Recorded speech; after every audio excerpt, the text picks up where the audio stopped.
We are on the record. All right, thank you. Good afternoon. The Appellate Court for the State of Connecticut is back in session. For the record, we're conducting this hearing virtually via Teams and live streaming this hearing on YouTube. Counsel is asked to the extent that there are statutorily protected parties or information, that you take particular care not to reveal said information. I would ask particular care not to reveal said information. I would ask that everyone participating in the hearing identify themselves for the record, starting with the judges, then counsel for the appellant. I'm Judge Elgo. Good afternoon, Judge Alexander.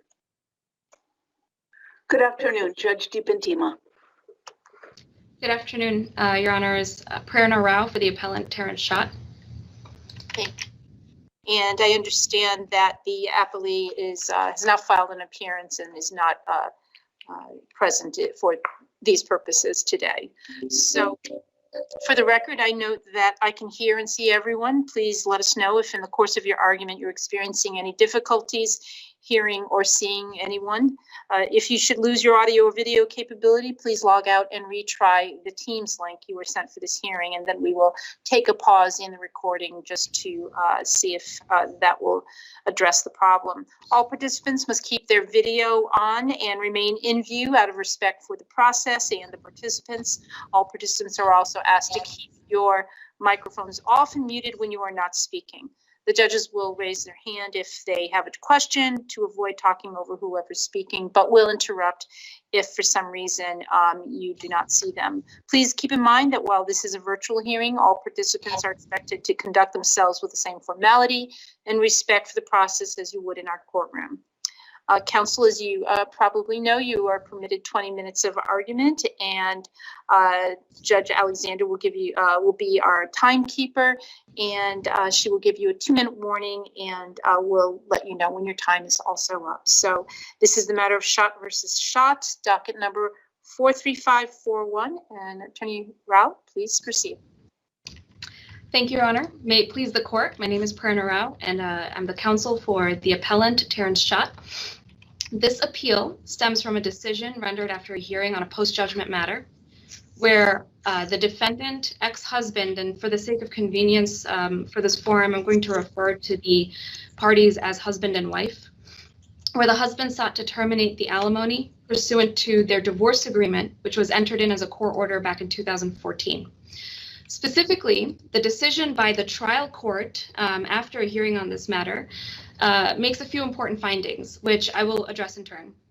First, that the wife is cohabitating with a romantic partner, at least as of March of 2019. Second, that as a result, she has gained a benefit. Her financial needs have been altered. Third, not only has she incurred a financial gain, but she has done so while her expenses have remained the same. And fourth, that she now has property interest with the partner with whom she lives with without any mortgage liability. Based on these facts and the applicable law, and as I've laid out in my brief as well, the trial court's only conclusion at that point could have been to terminate alimony retroactive to the date that it found the wife to have, yes, Your Honor. Yes, counsel, are you, and I apologize if it's staring at me in the face, when you say the court made a finding of cohabitation, are you referring to A29 or page 4, where the court makes the finding that the plaintiff's living arrangement with Mr. Cerrone is such that she receives a benefit, or is it more explicit somewhere else? It is actually, so in the memorandum of decision, on the second page of the memorandum, it says towards the bottom of that second page, at some point her significant other, Michael Cerrone, or Cerrone, however that's pronounced, moved into the home with her. She testified each paid his or her own expenses. In March of 2019, the plaintiff and Mr. Cerrone purchased a 2,000 square foot home in Port St. Lucie. The plaintiff's name is on the deed. And then later on also references the fact that she has a living arrangement with him. Okay, so it's not that she used the magic words cohabiting, but that based on all of these findings, that's a necessary implication. Is that your Yes, and not only that, actually, this is not one of those matters where we need talismanic words, so to speak.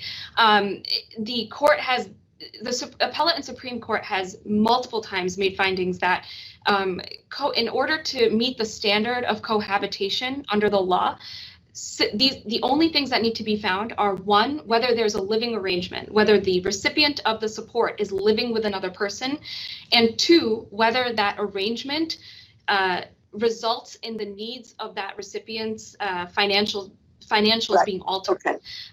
And so here she makes those findings.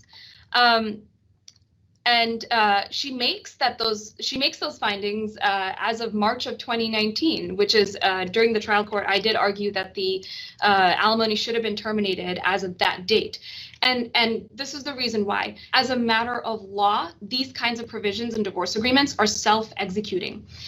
This is clearly laid out in Critchko versus Critchko 108 Con App. It's also referenced, Con App, sorry, 644. It's a 2008 matter. Also referenced in my brief and also referenced in Nation Bailey and other matters, where the court found that when a termination of alimony was sought on a provision of an agreement, that provision is self-executing. And that the provisions of 46B86, the modification statute, were inapplicable. And just for the record, for clarification, there's two main statutes here that were being discussed in my brief. 46B82 are factors used when initially determining alimony or determining a modification of alimony based on a substantial change of financial circumstances.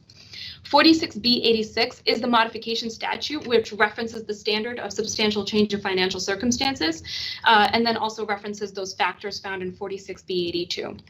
And Critchko versus Critchko and Nation Bailey specifically found that you don't just referencing 46B86 in a contract, which is what the parties had here, does not suddenly change the standard which is applied.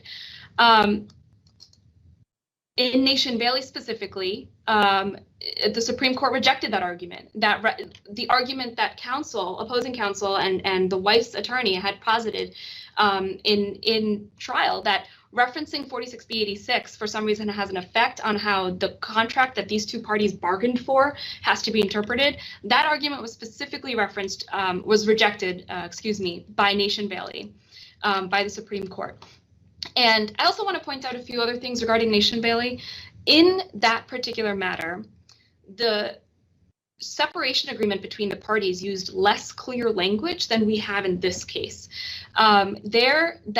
Court had to interpret the word until. So the language was something along the lines of alimony or support shall continue until death, remarriage, or cohabitation. Here, it's very clear. The parties have the word shall. Alimony shall terminate upon the death, remarriage, or cohabitation. And in that case, the appellate court, which was upheld by the Supreme Court, made a finding to reverse the decision and remand with an instruction that alimony be terminated, dated back to the time of cohabitation. The same is said with Daciano versus Daciano, 237 Con 481. It's a 1996 matter also referenced in my brief, where the court made a finding that the alimony recipient was living with someone else and that the living arrangement altered the financial needs, and thus the terms of the agreement need to be enforced. And what's interesting about that matter is that the trial court had a hearing and found that the alimony should be reduced to an equitable amount. And still the Supreme Court decided, no, you don't have a hearing based on a contract that alimony shall terminate on cohabitation, and then find a reduction and then use the factors that are laid out in 46B82. You simply enforce the contract. So there, the trial court actually reduced the alimony and inserted a new amount that the court made a finding was equitable, and the Supreme Court still rejected that and said, no, you have to terminate the alimony completely, because that's what the parties had bargained for when they arrived at that separation agreement. And also in Daciano and in these other matters, the words that the courts used were altered, not that there was some huge financial gain or a benefit, altered, whether the needs were altered. And here we have a clear finding that not only were her needs altered, but she's better off as a result of this cohabitation. And despite all of this, the court still arrived at the wrong conclusion because, and I think that this is really revealing just the way she has written, the way the trial court has written the decision. She references 46B82, which are factors used when the court is in the position of having to determine alimony or alimony modification based on, again, a substantial change of financial circumstances. And in the last line of her decision, she specifically states that the plaintiff experienced a change in financial circumstances and that the court finds that the change is not such that it warrants a modification of alimony after considering the factors set forth in 46B82. We weren't in court for that. And the case law makes it clear that those factors aren't relevant. Those are only relevant if the parties' separation agreement did not have the term that alimony shall terminate upon the death, remarriage, or cohabitation. If that clause was missing, and the first time that this was being brought to the court was with respect to, hey, I believe her changes have been altered because of this cohabitation, therefore I'm coming to the court for relief, then I would agree. Has she experienced a substantial change in financial circumstances? That would be the right standard. But that's not what's before this court.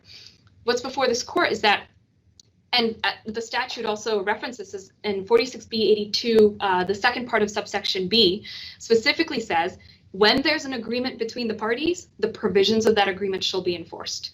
And here, that's all we were asking for. Instead, yes. Another question. Why you cited Boreen versus Boreen, which was a fairly recent case, correct? Yes. Is there some reason that's not dispositive of this case? I'm finding the. No, it's on page 7. No, wait a minute. Yeah, page 6 of your brief. I believe it is. This as I indicated in my brief, this course faced a similar situation.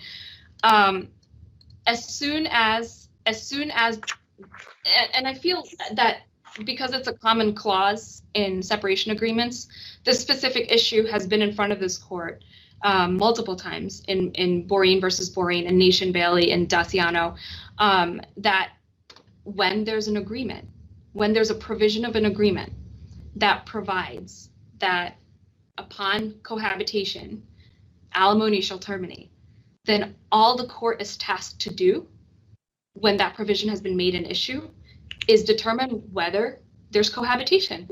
And in this case, there is no dispute about that. There is no factual dispute that there's cohabitation. We did not have to prove. She did not deny on the stand that she was living with someone. There was no, that was never disputed. There's no dispute that she's living with someone, and there's no dispute that her financial needs have been altered. What about the timing, counsel? When was there evidence as to when she began cohabitation? Yeah, March of 2019 is the most specific that we found based on her own testimony, because she was unable to determine before March when exactly he moved in with her, but they did purchase the home in March of 2019. So we know for a fact that it happened sometime in March 2019. And I'm willing to stipulate that it's March 31st of 2019 and give her the benefit of the doubt that's when the cohabitation began. And actually, in response to your prior question, Your Honor, I do want to point out that in all of these other cases, the types of financial benefits that were being discussed ranged from, okay, how much more income did a person have? How much did the expenses get reduced as a result of the cohabitation? Here, not only do we have a finding that her expenses remain the same, but she's in a better off position, but we also have a finding that she now has property interest and is building wealth, basically, without any mortgage liability. The mortgage is not in her name.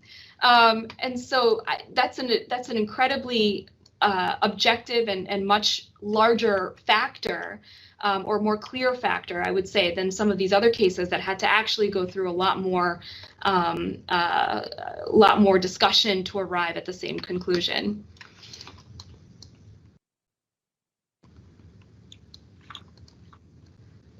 At the end of the day, Your Honors, we're not asking for an extraordinary remedy here. We're asking for a self-executing provision of a contract between two parties to simply be enforced. This court has already encountered this exact same situation multiple times and has found repeatedly that the appropriate remedy is to reverse and remand with an instruction that alimony be terminated at the time of cohabitation. And this is supported by the facts, it's supported by the law. We're not asking for, the standard of review here for which standard should apply, legal standard should apply, is plenary for this court. We're not asking, on the basis of the factual findings that the court has already made, we are simply asking for the right law to be applied and for the right decision to be arrived at. And I welcome any further questions about this.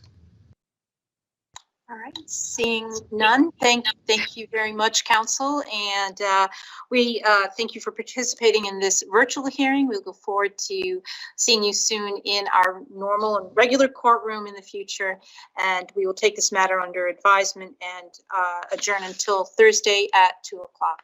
Thank you. Thank you, Your Honor. Thank you all.